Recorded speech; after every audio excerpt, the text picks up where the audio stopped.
My lighting. Oh, your lighting. My lighting's terrible, and I still am a tomato. It's the weirdest thing because I'm sure you don't look like that. I don't think I do. I'm sure we're like the same color, like next to each other. It's just in like but I see I have weird shadows on my face. Like my nose is really lit up, and I'm like really lit up on this side of my face. Oh my gosh. Well, speaking of a line, Ooh, great segue. we've been talking about boundaries. It actually was in our last episode, Hmm. and talking about how boundaries are so important. And doing some research, I asked Facebook and I asked two different trading groups, what is the first thing that you think of when you hear the word boundary or see the written word boundary? And I have a whole list. It's Ooh, I'm like really interested too. it is super interesting. You, Pam, and I met up last night for our Monday night group, and I asked you two the same question. I thought you and I would have similar ideas of what boundaries are. And then I thought maybe Pam and I might have similar ideas of what boundaries are. Not even close. Yeah, it's really And interesting. in all of our responses, I'm going to go get our responses now. All of our responses, or the responses that I received, guess how many were the same? I'm gonna say two, like none of them. None. No, wow. Because you would think Not, it's just something that we all would have some semblance of the same thing.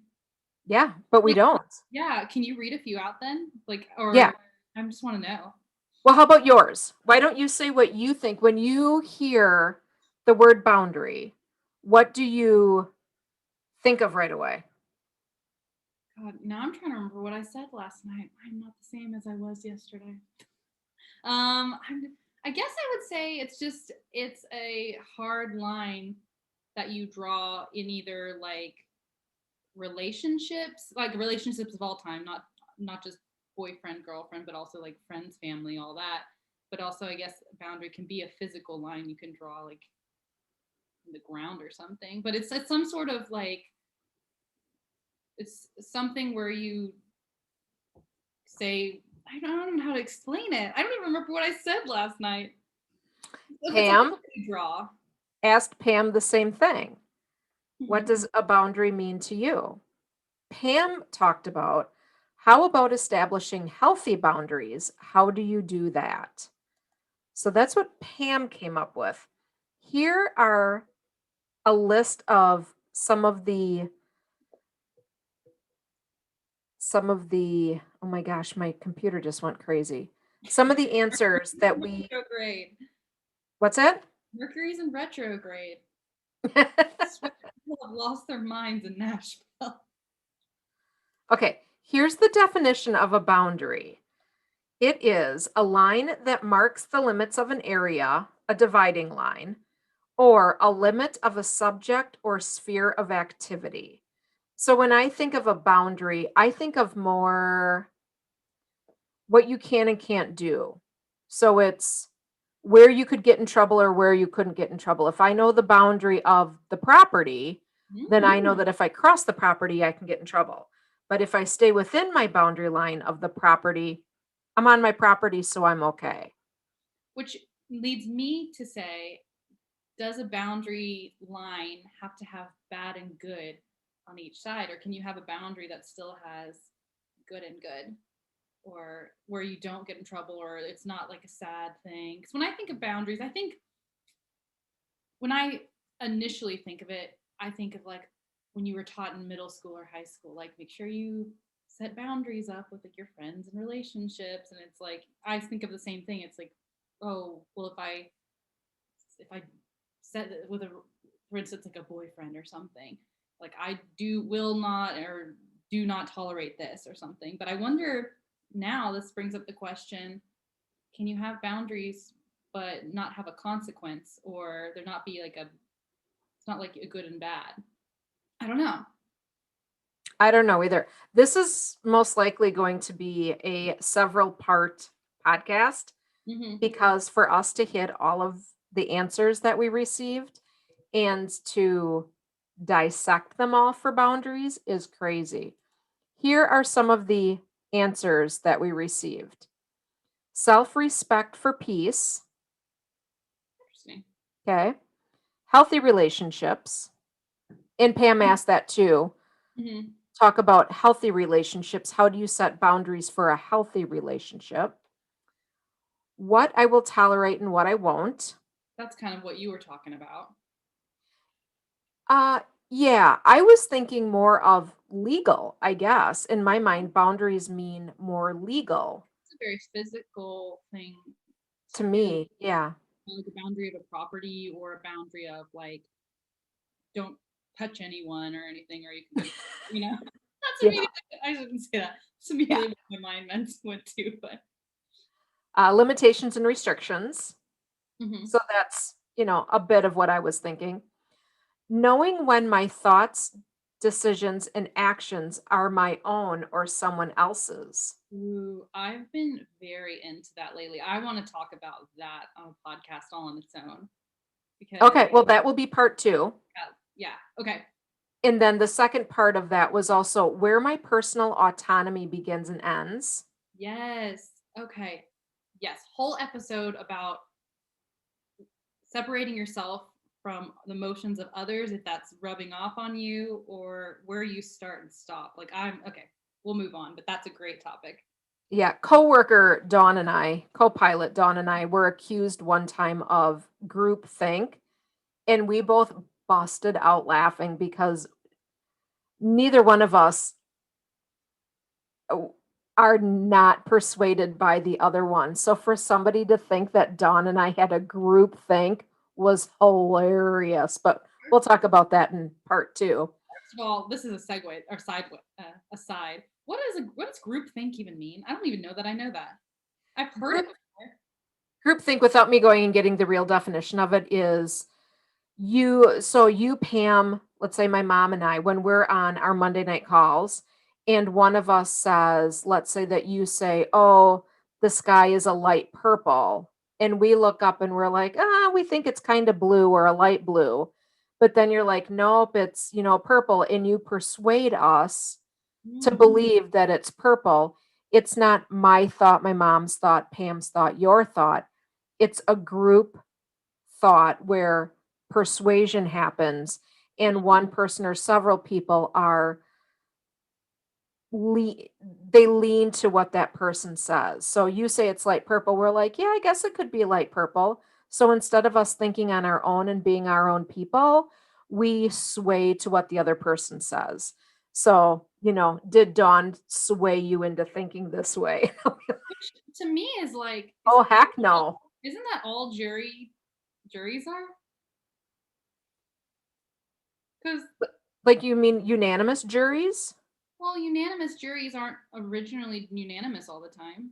Like sometimes No. you have people that are 50-50 and by the end people use, I mean, granted you use facts and figures and stuff and testimony and things to argue your case, but is that not some form of groupthink? I don't know. I'm going to go look it up now because I might be like way off. But Oh. to think that. Well, I'm just saying you and Dawn are so different in so many ways.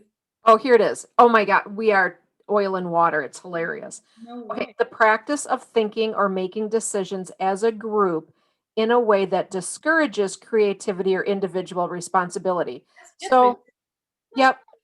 There's always a danger of groupthink when two leaders are so alike. I cannot tell you, Dawn and I honestly busted out laughing when our boss told us that. We're like, you if somebody thinks Dawn and I are a groupthink, they don't know either one of us at all. So hilarious. Anyway, I got off on a tangent. And if Dawn listens to this, she will. I'm not going to tell her. She will bust out laughing just hearing this. The next one, limitations come to mind. Breaking through boundaries, getting to the next level in succeeding. Ooh, I like that one because that ties into the first question. Can you have a boundary and it go to an? It's like, okay, so cool. Yep, good and good. A win-win. And Mm-hmm. then past experiences, environment, etc., can create boundaries for our mind, but we have the ability to move past them. Yes, these are all such good responses. Yeah, I I also got some responses. I personally was thinking more of a, like I said, a personal space or a bubble. So again, the lines of the property or what have you. And doing some research, looking at different things about boundaries in general. There's work boundaries, personal boundaries, relationship boundaries, physical boundaries, mental boundaries, emotional boundaries, spiritual boundaries, Mhm. religious boundaries, political boundaries. You can go on and on and on for days on Me any too. of those Yeah. topics. It's really interesting because yeah, there's so many there are types of physical boundaries in that. But then a lot of those, if you really think, are very just what's the word I'm looking for? Like there's not an actual line. It's more or less you have to define it. Like there's not a personal boundary of myself. It's not like I'm gonna say you can only come within 3 feet of me. Like there's you know what I'm saying? But there's personal bubble space, which I think is how we got onto this yet But the there's last that's episode. not but that's not like a set in stone boundary. It's like whenever you go No. to a property, you can actually a survey is done and there is a actual hard line. But so much of like spiritual boundaries, you have to be the one to define what that boundary is because there's no like document that says what that boundary is. And before I started doing res- doing a lot of research and getting opinions from other people, Mhm. the first thing I thought of was you have to know yourself, Right. which goes back to I don't know, our second or third episode on the podcast of personalities. You Hmm. have to know yourself in order to even start to establish Hmm. any of these boundaries. It doesn't even matter which one we pick first. Yeah. I So mean, if you don't know yourself, how do you know when your boundary is somebody has encroached on your boundary or not? I think you can feel it to some extent. There are times when I probably didn't know what my boundaries are, but deep down I did. Like I probably hadn't defined them, but I could tell they were being stepped on, you know? Like do you feel that in your gut? Because there are definitely times in my life where I feel like, yeah, I'm not really comfortable with it, but I do it anyways because, not so much anymore, but like more so in the past. But it's like you can feel it like a physical, at least for me, I can feel some sort of like physical reaction to it where it's like, oh, maybe your back gets tight, you start to I don't know, sweat a little bit and you maybe don't notice it, but you kind of know subconsciously that your boundary is being pushed. I don't know. I think so. That's one of my other questions was number one, how do you learn it? How do you learn boundaries? When do you learn boundaries? Who's the expert on boundaries? And do they change over time? We talked about this a little bit last night about how they change over time. I might pull some of that Yeah, episode into this episode. that would be awesome. Like splice them together because we had some good discussion last night. We did. I wonder sometimes too is we're all humans are just constantly evolving. We as people just are learning all the time. Like I wonder if many times we don't even know a boundary's been crossed until it's been crossed for the first time. Like there are some times where I didn't even know I had a boundary until someone got too close to it. And then I was like, yeah, I don't like that. Even though if it's never happened before, how would I know? So that's happened to me more recently where it's like I've never come into this experience before but didn't like it, so I'm kind of setting a boundary for the first time. I don't Yeah, know. it's very interesting. Mhm. And then how do you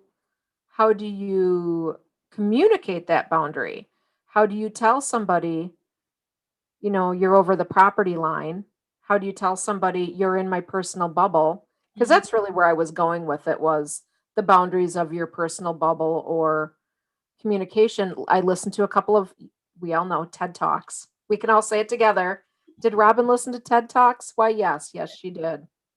And those were not even what I was expecting boundary TED Talks to be about either. And that too talked about the different ways how you can communicate verbal, nonverbal communication of boundaries. What else? Well, it's interesting to me because I'm starting to see a theme with you, like personal boundaries, property boundaries. Yours are more physical. Like, do you, and maybe it's just because, and we talked about this a little bit with Pam and you and I, where you definitely, you made it clear when people were, you when you were little, and even now, so too, you make it clear when people are pushing on certain boundaries. Like, for me, it's less about physical boundaries because it's more about like, I don't like that you're speaking to me this way. That's where I have trouble communicating. Like, I'm a lot better about it now, but I would say maybe a couple of years ago I wasn't. It's like, if you're speaking to me that way, I have a hard time sometimes communicating that. And nowadays it's a lot better, but like, for, it's one thing if someone's in your personal bubble, but how do you communicate to someone who's making you feel a certain way? Not just encroaching on your space physically, but how do you say, I don't like your tone when you speak to me that way, or I don't like the way that you make me feel when you talk down to me in front of other people? Like, that's kind of where I'm thinking of boundaries. But it might just be because you're pretty vocal about, like, if someone's not treating you right or something, you don't allow that to happen. No, No. I don't. Or I do, and then I have a reason why. So if I can't even think of a situation where it would happen, No, but because I know I know for a fact it has. Then I just let it go and I move on. It's sometimes it's not worth the discussion if a boundary has been, in my own opinion, breached. Mhm. I mean, it happens at work all the time. Yeah, I think a lot of people, I would say most boundaries are, it's in some sort of relationship, whether work relationships, personal relationships. I think a lot, I don't know actually. Now I'm thinking about it, my work boundaries aren't really crossed very often, but I think it's because I came on to my current work setting pretty strong boundaries in the front end. So I don't know. And you're older and more mature. And older, yeah, I have a lot more life experience now, so I knew that, which leads to the question, do boundaries change as you get older? Which I think yes. I think they do too. You I also work for a very professional company Right. as opposed to, not that companies aren't professional, but you work for an industrial engineering firm, which requires quite a bit, I would say, of formal education. Not that formal education is better or less than anything else, Mhm. but the culture and the etiquette that your company has, I think, is at a higher level than maybe a lot of, I will say, American companies, because I don't know any other companies globally. But I would say for your company, there are standards and etiquette that you go into that culture and you have to know them right off the bat. It's not really a learned culture. I think your, at least that's my perception, is that your company's culture is, I'd say, highbrow to a degree. It's definitely different than anything I've experienced there. And maybe this kind of just ties into boundaries in general, but there is a lot of respect at my company. Like, there's no one who thinks they're just better than anyone. People are very open in saying, hey, are you able to do this? Is this okay with you? Like, they are very open to, like, just getting your feedback about things. And so I think there's a lot of respect there. There's, because I've heard horror stories of companies where people are just shoved into doing stuff. They don't really have, like, they just don't really have a lot of respect around them. But I think that's one thing different about the company I work for now. And maybe respect is just something that, when you have healthy boundaries, I think you have to have respect for yourself and for others as well. I was going to say respect is a boundary. Yeah. Yeah, it's very interesting. I think a lot of people, when it comes to boundaries, and it's not necessarily respect, I think it's a confidence issue, in my opinion. And that's not to say any, I mean, I was terrible with boundaries a year ago. I mean, terrible with them. And it's just, we learn, but I think you have to also build confidence to know what you are willing to and what you will and will not take. Kind of like one of our responses, what I will and will not tolerate. Right. How did you get there though? I did tell a story last night about me being 5 years old and putting down my my boundaries. Let's And I did. we'll talk about that next because I think it's interesting because I think for me and we talked about this with Pam, we've had to more learn our boundaries. It didn't come natural to us. I think for me especially, like I'm very much a people pleaser maybe isn't a good word, but I don't like to disappoint people. I don't like to make people feel bad. So I've had in the past time struggling where I kind of let people step over my boundaries because I'm like, oh, heaven forbid I make them feel bad.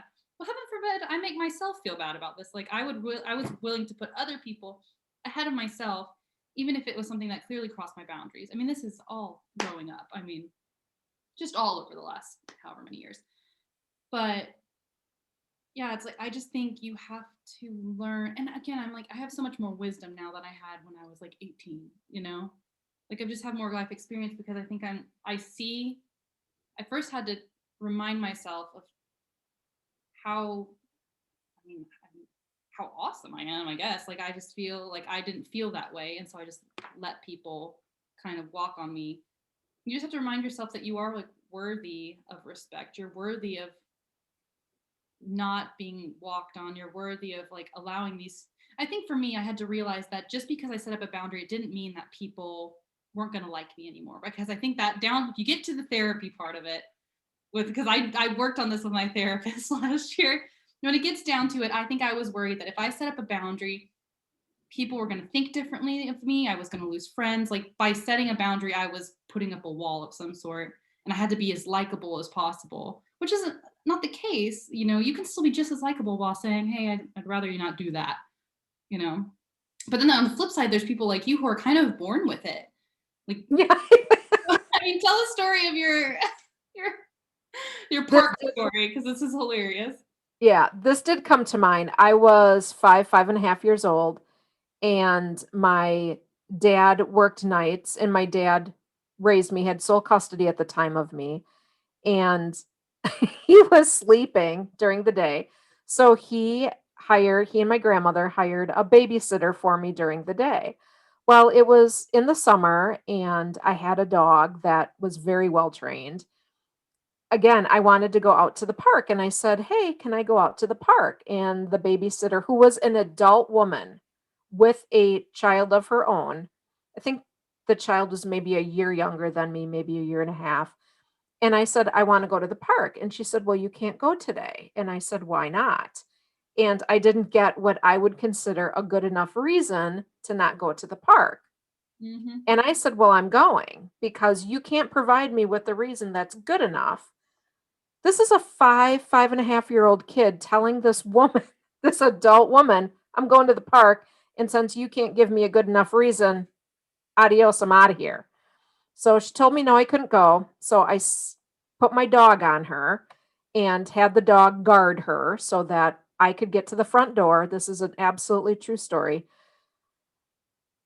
Went to the front door, opened the door, called off the dog. Called the dog with me. The dog went with me to the park. I don't know how. I mean, obviously it was years ago. And the next thing I know, my grandma comes to the park to pick me up. And she said, Robbie, what are you doing? I said, oh, I'm just playing with my friends at the park.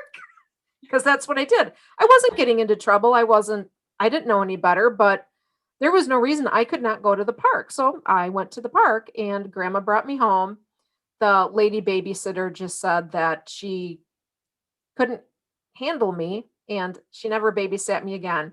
I would love to meet up with her today, but that is the kind of I don't know. At 5.5 years old, I was not going to let somebody tell me what to do. If you didn't give me a good enough reason, it wasn't happening.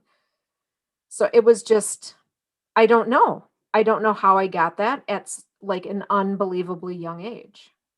Yeah, it's interesting. I mean, I guess you really can't speak to just being born with it. I mean, you can just say, hey, this is what I did, but it's like there was nothing you did necessarily to cultivate that. I mean, Not that I know of. I also know that when I was younger too, and I wanted breakfast, my mom and dad, when they were together, would put my bowl and my spoon and the cereal down on the lowest counter or cabinet, and then put the milk obviously where I could get it. And I would just go and make my own cereal at a very young age because I was eating breakfast. And if they didn't, I would go into the kitchen and I would climb up on the cupboards and I mean, I do what I want. If I want it, I'm gonna go get it. That sounds like something I had done when I was a kid because I was pretty self-sufficient when it came to that. But I definitely, there are things in my childhood where I was like clearly boundaries, and not to any fault of like our parents or something. But I mean, I think a lot of us can. I mean, we're children. A lot of us can relate that when you are a child in a parent's household, there are things you cannot and cannot do. There are rules that are expected to be abided by. And I think a lot of us learn our boundaries, or a lot of us are trained to have a lack of boundaries when we are kids because a lot of times our boundaries are kind of encroached on. I Oh, mean, sure. like, and again, to no fault of our parents, but Pam and Robin and I were talking last night that you kind of almost have to retrain your boundaries when you get to a point where you're not in a household anymore, because I love my parents to death, but there were things I could not do, and I wasn't really allowed to go out very much, if any. And so to me, that felt like an encroaching on boundaries because I wanted to do something and was told no, and oftentimes didn't really get an answer that I thought was fair. But again, like that's what a lot of people go through, that where it's like you get told no. A lot of times parents say because I'm the parent and there's no real answer. And so you kind of get into this slump where you're like, well, I don't really have a choice. Like my boundaries are getting like you just kind of let it happen. And I think a lot of bad boundaries happen because of that. We let things happen to us because we feel hopeless or helpless to it. Because instead of parents, now it becomes a boss, or like just someone else takes the place of who maybe a parent figure would be. And I think that's why so many people stay in. Hmm.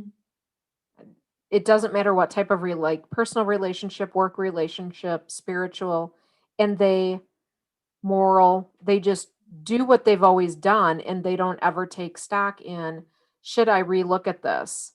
Can I reframe my boundaries? Can I reframe how I look at things? And the easiest thing to do is to do nothing because it's the easiest thing to do. So instead of working on it, people don't. And And I think that's where some people get into a lot of trouble.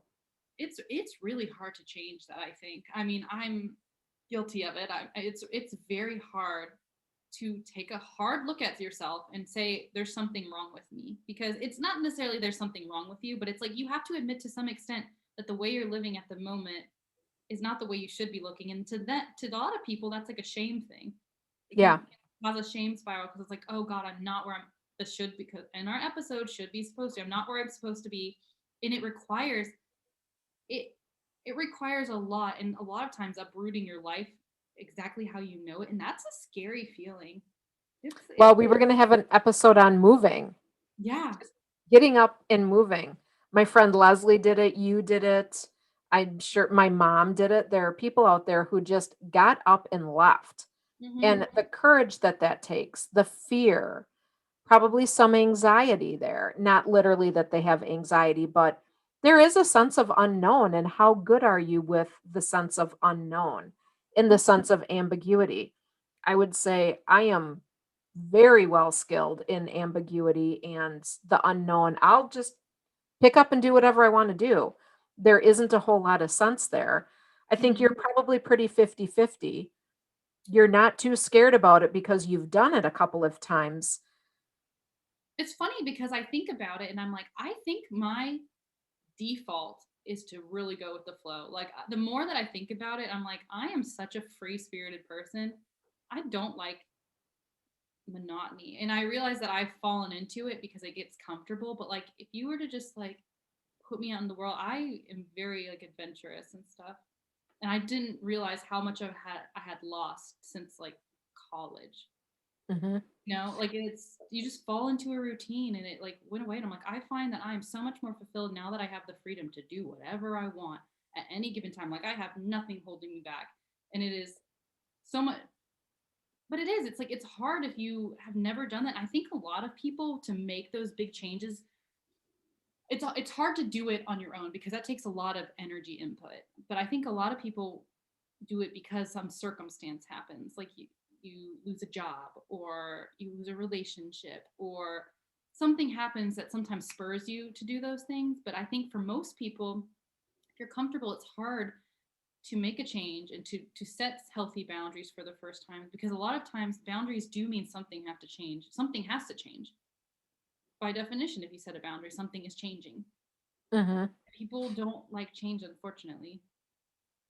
Some of us do. Some Right. do, but in general, yes, the majority In general. don't. In fact, funny, weird, one of my trading partners, John, I've mentioned him before on the podcast. We are doing Beachbody this year, and one of the programs, this is our off week, and we started with a different program, and I was used to 8 weeks of one instructor really focusing on form. And I had made the comment about, I didn't like this new person as much because I felt that this new person wasn't focusing on form.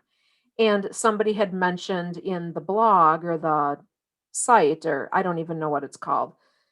Let's call it a blog because I'm not sure. But in the comment section, they had said to me about, not everybody likes change. And again, if people don't know me, I'm the first one to pilot something. I will try something new left and right. Change is not an issue for me. I have talked to several people about change. So the thought of the way I communicated, I wasn't a fan of this teacher because this teacher didn't focus on correct form of lifting or correct form of doing whatever the exercise was.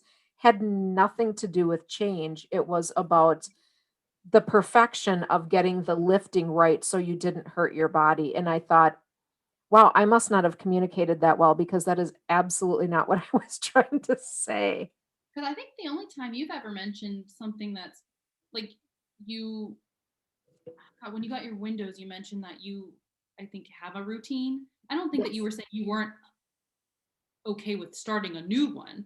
It was more or less you didn't realize it was an eye opener into the fact that you did have a routine. And the boundaries of having other people in the home was interesting because it did change the routine and it did change the way that the week worked or the way that those few days were in the routine and how it was messed up. But you flexed around and made it work. But yeah, it is super interesting. I think if your company said to you, Ashley, hey, we've got an opportunity in Dubai, or we have an opportunity on the West Coast. And if it was a good opportunity for you, I Mhm. don't think you would think twice. I think you'd say, hey, this is awesome. Hey, Robin, you want to help me move to Dubai? And I'd say, sure, I'd love to help you move to Dubai. Oh, that would be so fun. Yeah, I think you're right. I think it's I feel like I have a sense of freedom that I've never felt before, and a lot of it's honestly funny because I feel like the freedom came like I almost have more freedom from setting more boundaries, which is like a big revelation I had like a month ago. And I was like, oh my gosh, I feel like I have more boundaries around myself. I feel like I'm protecting my energy. I'm protecting myself, which is a big thing I'm very into. And you were in our whole group on Monday is very into like just energy and protect your energy. And it's like, and we can get in a whole topic of this too, where it's like if you pour more in, if you protect more of your energy, you have more to give to people around you. And I found that that is 100% true because I have been able to focus so much more on myself, protect my energy, put boundaries up, make sure that I'm feeling 100%. And it has light years been able to just give me more freedom because it's like I feel so much more fulfilled and it's opened my mind to so many more possibilities. And just like you with your company, like you, if they give you a new, they're saying, "Hey, we want to try out this new thing," like you would be 100% on board. And so, yep, my team will be one of the testers of it. Yeah, It'll be a pilot team, no problem. you never know. I mean, in a lot of us, it is hard. It's like you never know without trying some of these new ways. Maybe you'll love it so much more than what you've currently got. But I think I guess all this comes down to it's like how do you set the boundaries then in the first place? And how do you identify them to know how to set them? Yeah, How do you identify your boundaries in order to know if you want to change them or you don't want to change them? I think. I mean, if I had to say my top piece of advice for it. And I mean, I'm not a boundaries expert, but like for me, identifying boundaries came from physically feeling when I felt like not people physically in my like space. Like I'm an extrovert. Like I actually love when people are in my bubble. Like I love being around people. It makes me sad doing everything virtual. Like I love when people always come to my desk and congregate at my desk, and it makes me so happy. Like I just love people in my space. But when I feel, on the other hand, when I feel that a boundary has been crossed, I can feel it in my body. Like I feel uncomfortable. My body specifically reacts by getting tense, specifically in my back. Like when someone crosses a boundary, my body gets tense. I can feel that something's not right. And that's how I identify them. But I mean, there could be other ways, like just when you're identifying boundaries, think of the way it makes you feel. If it doesn't feel right, there's probably a reason. It's probably because it's not meant for you. And you don't, you know, listen to yourself and And don't then fix it. and fix it. Yeah. I mean, this is something I still work on today is vocalizing it because I am unfortunately still very much on if I don't like something, I kind of just remove myself from it. And I don't just say it out loud and say, hey, I don't like when you do that. I just like avoid the situation completely. Like I just take myself away from the situation, which is Mm-hmm. probably not a healthy way to do it. So, but Well, I'm getting much better about it. At work, it's no problem. In other relationships, it's like, well, I'll just avoid that situation at all costs. Like, yeah, but it goes back to one of our Facebook comments of self-respect for peace. mhm, So again, it goes back to knowing yourself, knowing when you need to have that self-respect for yourself. mhm, And in just like you said, the more boundaries you have, the more freedom you have, probably the more peace people have. mhm, So I find that super interesting. And what you will and won't tolerate. mhm, And then verbalizing, that could be a whole nother segment too. How do you know when you're not offending people? How do mhm. you know when you're using the right terminology with the right people? Because you could talk to me a certain way, but then you could talk to five other people completely differently because we're all so different. And it goes back again to knowing yourself, knowing your audience, and then verbalizing it in a way that you have self respect. You're doing your limits, but you're not offending somebody else. You're communicating for understanding. Yeah, because I mean, it's I think we could do a whole series on communication in just so many various ways. I mean, I think in relationships, it's one of the biggest things. Like, I don't think that money is like people say, oh, money is one of the number one reasons of divorce. I'm like, yeah, to an extent, but a lot of times it just starts with communication. Like, like at Yeah. the end of the day, a lot of couples just don't communicate about money. And it's like, I asked my dad, I was like, 'cause my parents have been married for, God, I don't even know how many years at this point, but I they I asked my dad one time in the car and I was like, what is like the secret to marriage? Like what makes it so that you stay strong together? And he just said communication because he's like everything spurs from communication, money, intimacy, like everything comes from just communicating with each other. And if you're not communicating, if you're not on the same page, you'll just never know. Like you can't read minds. So God, I just got on that tangent. I don't even know where we were going. But oh yeah, just communicating your boundaries. It's sorry, squirrel. Um it's I think you're right. Like you just have to figure out a way to do it in a way that's respectful. Hmm. The thing is like you shouldn't go away around just being an ass to people and just saying, "Oh, I don't like that." It's like kind of be logical and to say, "I don't really like it when it makes I don't know if you have to say it makes me feel this way, but just say, I don't really like it." Or it's something that it's a boundary that I have and I would just prefer you would Yeah. have this or I don't even know if there's a special script or something you could say. There was a boundary for me when this is when, so I live in Wisconsin. If we have Mhm. new listeners, where restaurants in Wisconsin, you could smoke in restaurants. Right. And I stopped going to restaurants, which is probably why Matt and I live COVID, even when there's no COVID, because a part of me was, I'm not going to go to a restaurant that's smoky. Well, That's it was really hard to find non-smoking restaurants unless you were outside, when it was in the I'm spring, not summer, fall. Yeah, beautiful It's out. out there. Now Wisconsin does have smoking regulations where you can't obviously smoke inside a restaurant. But there were lots of times where my friends wanted to go out and my boundary was no, that's a boundary I'm not going to cross. I cannot stand the smell of cigarettes. So therefore, I'd rather not be a part of it than to go and smell like an ashtray at the end of the evening. Would I always not go? No, but when I was really feeling as if I did not want to go, I did stick up for myself and it was self-respect, self-confidence. I wasn't going to miss anything and there's no way I was going to do it. That leads me into just a discussion I think is interesting. And this is something that I have never had a problem with. I don't know what it is. I've always been pretty strong when it comes to like specifically like drugs and alcohol. But like peer pressure, like I I peer you cannot peer pressure me to do anything. Like if the moment you tell me that I need to do something, I will immediately say like, "Oh, like if they like why are you being such like a, I'm like, "Oh, well then I'm definitely not going to do it right now." Like it's I so I think peer pressure has really such a detrimental effect on people's boundaries. It's kind of like the group think, like you were saying. It's like if you get enough people to say, "Oh, you're being, you're being a stickler. Why are you don't want to come out with us?" Like Mhm.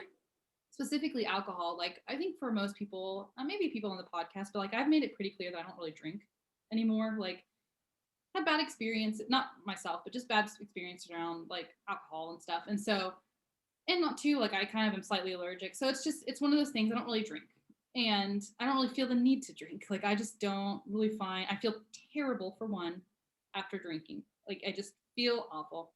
And then on top of it, I don't really get anything from it. And I'm like it just it gets me nothing. And so when people say, "Oh, come out and have a drink with us," and I'm like, "Oh, you don't drink alcohol," and like kind of like jest at you, and I'm like, "Yeah, I don't." And I like just figuring out how to stand up for yourself, it is hard, but at the end of the day, if someone's making fun of you because you don't drink alcohol, then what kind of good friends are they?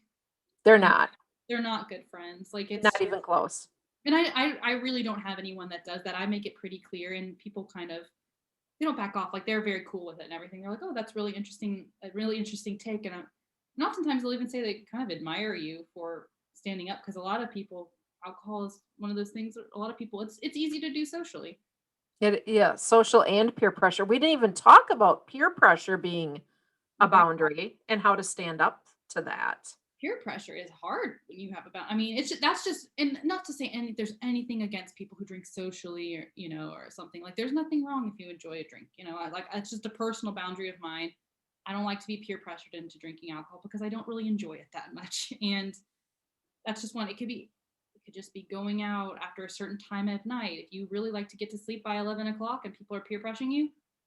Don't do it and make it clear like I don't do that. Like I really appreciate the gesture, but it's just something I'm not willing to do. Like, and it's just for you because if you know that you need 8 hours of sleep, that's something you have to. I mean, I'm sure you're like me. Like, I need 8 hours of sleep, or I am not my best self, and I like to feel like my best self.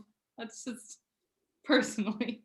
Yes, definitely 100% need my sleep. Yeah, that's a big yes. And as you get older, you'll realize that you need your sleep. It's a big thing. We need to talk to a sleep doctor. I don't know anybody who does that, but if you know of anyone who's a sleep doctor, I am really big on like learning about sleep patterns. All right, I'll write that down. Yeah, because I think it's really sleep is so important for just like immune function and brain function and metabolic. Like it's just so important. I'm just interested to know about sleep. Anyways, Yeah. peer pressure. Yeah, It's that's not even on the list, but it fits in so many different mhm. it it's fits in so many different categories. it's especially hard for young kids though. Yeah. I I mean, think so too. yeah, that's I mean, as you get older, those boundaries become more and more tight. But I mean, God, is it hard for high schoolers and college kids? I was pretty good about like setting. I don't drink. I didn't drink in like high school or anything, but I was pretty had that pretty strong line. I don't know why. It was something I guess at the time I just felt very clear about, but as we get older, it is hard to sometimes know clearly what your boundaries are and aren't. Yeah. Unless you don't really sit down and think about it. Mhm. I did drink in high school. I would say at times definitely peer pressured. And the Mhm. more I got older, the less I was inclined. In general, I don't think I bought into the peer pressure too much. I was fine if people made fun of me because I didn't, I don't know, do whatever. I wore glasses when I was in grade school. So, of course, I was four eyes and, so I got picked on for all of that stuff. So maybe that's where my resilience came from was like, nothing's really happening. So, not a big deal. But Yeah. in general, I don't buy into peer pressure either. Lots of times people would say, "Oh, good, then there's more for me." So if you're not going to have a couple of cocktails, Yeah. there's more for me to drink. Yep, you Yep. have at it because I'm going to wake up in the morning and feel great. Oh God, I hate drinking. It's the worst. Okay, what else do we want to talk about? I mean, I kind of want to pose not a challenge necessarily, but I would really like encourage our listeners to maybe we can talk about this at the end if you want, if you have something else. No, go ahead. Oh, I was gonna say, I really think, and this is something that I'm gonna do myself because I've never actually sat down and wrote any of these down, but I kind of want to come up with like three boundaries that I have that I haven't actually written down that I want to make sure I define because you and I and Pam and your mom, we've been really into like writing things down because I think writing things down makes it pretty permanent. So I don't think I've actually sat out and like thought about what are some of my boundaries. I mean, might be a good exercise for us to do as like a group. Yeah, I can put it out there on Facebook and Twitter. I can and Instagram. I could see the eye. I can do anything on Instagram and see what people come up with because I don't think that that is a thing that people do. I No. don't see a whole lot of books on, hey, write down your boundaries. Mhm. That's not out there. I think, yeah, a lot of people say like write down your goals, write down this. It's like, okay, well, write down things that you're not willing to cross, like actual boundaries that you have that are important to you that What you will and will not tolerate, more or less. tolerate. Because I think when you put it on paper, you remind yourself of your power, like, Hmm. and to know that you are good enough. To know, like, haven't God, I'm just it makes me so sad when people. Yeah, I guess it's just because I feel like I've learned so much. It's like I just think back to like not so long ago, and I'm so much happier now that I put boundaries. I think is in my life. It's like I just never would wish that on anyone. Like I never will let that happen again to me. I You think that's when people go through life in a fog. know, right? They look at the end of their life and say, what did I do? Hmm.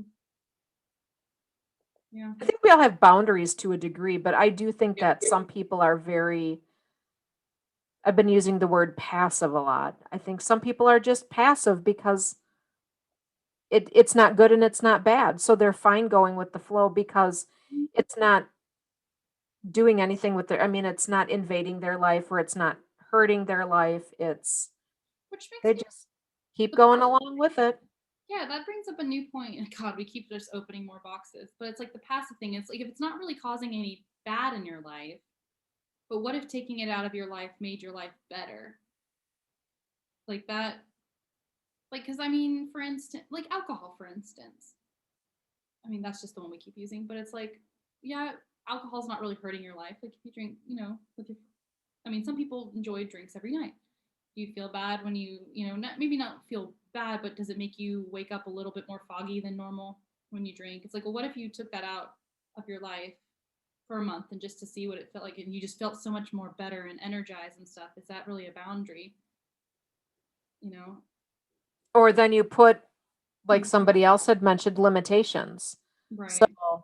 you let yourself have, I don't know, two drinks 2 nights a week and two drinks Saturday and so I mean, somehow you figure out how to cut back Hmm. so that it's not you're not limiting yourself. Right. It's the whole moderation thing. So Moderation. you can still enjoy a couple of cocktails, but do you feel better and do your boundaries need to change? Because It's if almost you wake up feeling Mhm. groggy in the morning, maybe that is a boundary that you want to clear up in order to feel better. Yeah, put a boundary on yourself. It doesn't even have to involve another person necessarily. No. Like great Because I mean, that's something I'm working with right now, specifically not with alcohol, with sugar. Like, I'm not normally a sweets person, but recently I have been wanting sugar, and it's just one of those things. I'm like, I feel terrible when I eat sugar. I feel awful. I think it's just because it's my birthday month. Like, well, the last few days have been like close to my birthday. I've been eating so much sugar, and then my best friend is a pastry chef. She makes me these delicious sweets, and I freaking love them. But then I get so many, and then I eat it every day, and I'm like, I know this makes me, and I can eat it in moderation. That's the thing. It's when I eat it in moderation, it's fine. But when I have it, a cupcake for breakfast and a cupcake at night, I feel terrible. And I'm like, I just need to make sure I put this in moderation because it's a boundary I need to set with myself. Like, just, And then a boundary to tell Ella, oh, I'm could just call Ella out, to tell Ella, I can't have 8, but I'd be happy to take 4. right. Well, Because that's a boundary too. well, it's me. It's 100% me, Ella. She told me I could take as many cupcakes as I wanted, and I did that up to my Oh, so it's an Ashley. Ashley boundary for sure. Like, it's 100% an Ashley boundary. But yeah, Sorry, Ella. yeah, sorry. She knows. You can call her out. Yeah, I'm like, God, I need to set more boundaries with myself on that. That's just one example. I mean, just like, you can have sugar. I'm not at all telling myself I can't have sugar. That is not a thing. But I can't have it for 3 meals. I don't feel good. It's a boundary I have to set with myself. Yeah. A boundary that I've set with myself and a couple other friends is working out at 6:15 in the morning. So Monday, Tuesday, Thursday, Friday, we work out at 6:15 in the morning. And is it something that I want to do? Some days it is. Other days it's not. But it's a boundary that, just like you said, I feel so much better. I get more water in because I'm, working out and I need to suck down that water. So it's good for me, even though it's a boundary I don't necessarily want to set because I want to sleep in. Well, But I and don't. that's a good point too for peer pressure as well, because how many times have we said, "Oh, I need to work out tonight," and they're like, "Oh, you can come out with us and just have dinner," and we let people walk. That's a boundary that I know a lot of people let people overstep. It's like, if I say I'm going to work out, like, people will intentionally say, "Oh, don't worry about that. Don't you want to hang out with us instead?" And it's like, I do.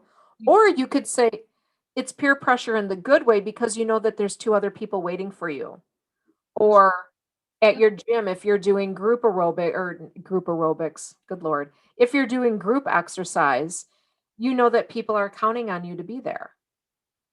uh, So that's a good peer pressure. right. It's like, but I think, yeah, there's just different types of peer pressure around that, where it's like, I know so many times people will be like, you can skip this one workout. And it's like, yeah, but I told myself I was gonna work out 4 times this week, and I haven't worked out at all.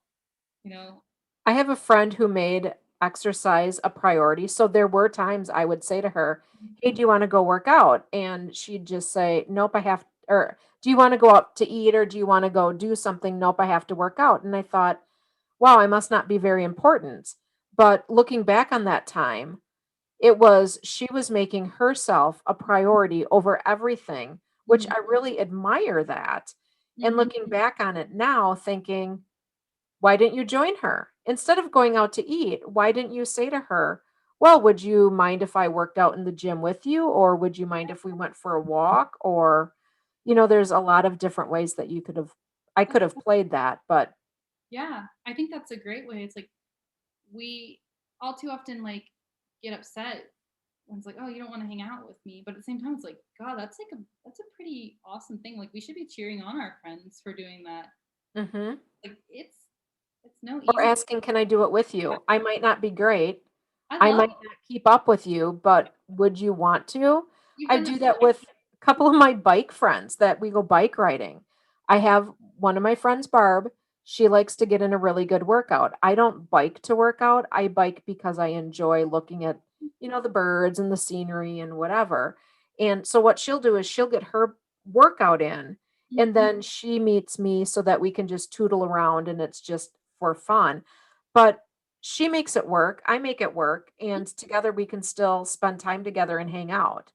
So again, being older, thinking of different opportunities and Yeah. thinking outside the box, but thinking outside the box on how to do things differently to meet Mhm. everybody's needs. I think we should that's a great point. I think we should normalize hanging out with people just for the sake of hanging out. Like Leah and I, for instance, last year, like so many times they're like, "Oh, you want to come have drinks with us, or do you want to have dinner and something?" It's like there are so many times where you can hang out with a friend, and I'm guilty of this, where you can just go work out, like you said. Like there were times last year, and I mean, granted, now it's finally just starting to get warm here in Nashville. We couldn't do it this summer, but like Leah and I, we we would sometimes just go and take a book to Centennial Park and just read next to each other. And it didn't require any money, and we didn't even really talk. Like sometimes we would just sit there next to each other and read just to be in each other's company when we weren't even like necessarily. I mean, we would talk obviously, but it was like it. We didn't have to do anything crazy because a lot Yeah. of like, yeah, we just kind of want to chill, but we also wanted to be around each other too. So yeah, normalize hanging out in all the different Yeah. Okay, so our homework, we'll wrap this episode up, but for our homework is to write down, 2, 3, 4 boundaries that you have that you may have known about yourself or you may not have known about yourself. And please feel free to share. I'll start a post on Facebook on the I Can Do Anything podcast Facebook page and start putting down some of your 3 boundaries, and we can start sharing what we came up with. And the next podcast will be on the topic of knowing when my thoughts, decisions, and actions are my own or someone else's, and where my personal autonomy begins and ends, because I too think that that's pretty amazing. And we received a request to have an entire episode on toxic positivity. And we talked about that in our last episode, right around minute 19, the 19-minute mark. That's where we talked about it. But somebody wanted us to do an entire podcast on positivity. And absolutely we can. We can recap what we talked about the last episode and move forward. So we've got a pretty full summer schedule of boundaries and toxic positivity and anything else we dream up. Yeah. I'm excited. I think the other one is also like independence. We'll wrap that into the one before that because like autonomy, independence, thinking for yourself, not taking on the emotions of others. Yeah, there's oh my Mhm. god, there's so much to look forward to. I'm so excited. Yes, there's a ton. Please do us a favor and like and subscribe to us on Apple Tunes or wherever, or sorry, is it iTunes? No, I think you should call it Apple Tunes. That's I like can call it. I don't have any Apple products, yeah, so we're trying and to I sold provide. my Apple stock. Oh, good. That's great. You probably made a lot of money. So I did. Yes, I was very happy with that. But we would love you to like and subscribe. And we also have a YouTube channel. We have Instagram, we have Twitter, and we have Facebook. yeah, thank you. Yeah, please like and subscribe. I know we're trying to get better about asking for that. So Yeah, we have not done a good job. you're doing a terrible job. Me, so you've gotten really good about asking. I need to make I've sure. been trying. Yeah. Yeah, but thank you for listening in, everybody. I mean, this was a really long one. like It was, yes, it is a long one. like I longer may have to cut out a couple parts, but we'll see. Maybe not. like I think this is one of our longer ones, but I didn't anticipate we were gonna talk about that much, but there were so many good segues. But yeah, thank you so much for being here, and until next time, stay awesome. And keep reaching for your anything. Bye guys. See you later.